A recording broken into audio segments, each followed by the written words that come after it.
يسعد لي مساكم يا حلوين. رتبت شعراتي، زبطت اموري، قلت خليني اطلع لكم بطاقة بتجنن. ليش؟ لانه انتو بتجذبوا الطاقة. يعني مثلا بتبلشوا نهاركم انتو بتقولوا راسي عم وجعني كذا هيك، بتضلوا طول نهار نفس الوضعية.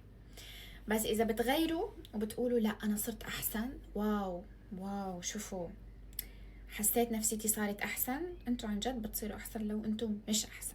مهم، اليوم فقرة الاكل مختلفة جدا. شوفوا كل ما أقعد بهي الزاوية يعرفوا إنه في أكل وفي غدا وفي طبخة وفي نفس طيب بالموضوع. اليوم الغدا هو أكلتي المفضلة اللي انتو كلكم بتعرفوها، مجدرة.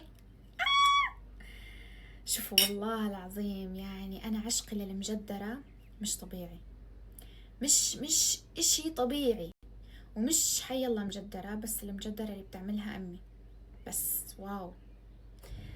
عن جد الحمد لله على نعمة الأكل، وعلى نعمة التذوق، وعلى نعمة إنه نحنا في عنا هالشعور الحلو، هاي اللذة اللي بنحسها بالأكل الطيب. الحمد لله. رح أدوق معكم، لسه ما دقت أنا. بسم الله الرحمن الرحيم.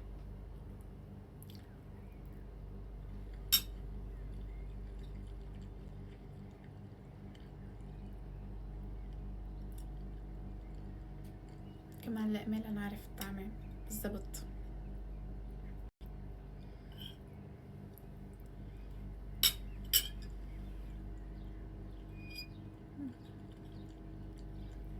أح، وحلاوتها تكون سخنة.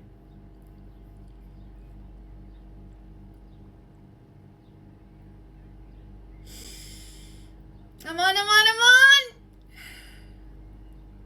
الله يخلي لي أمي ويخلي لكم أمهاتكم وخلي لكم وخلي لك أمك منك إله.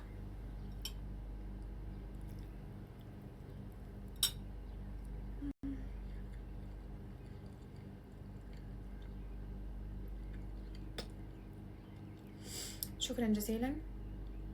خلصت الفقرة بسرعة، بس ما حابة أقعد أكل قدامكم اتيكيت وهيك، بدي أكل براحتي. في بنت علقت على الصحون إنه أنا كل مرة باكل بنفس الصحن. حبايبي أنا عندي صحون مختلفة عن صحون أهلي.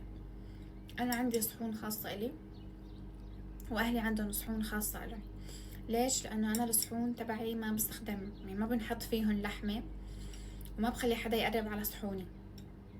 بعرف هوس ومرض نفسي وأنا مسطولة ومجنونة، بس عادي لازم تتقبلوني كيف ما أنا بكون.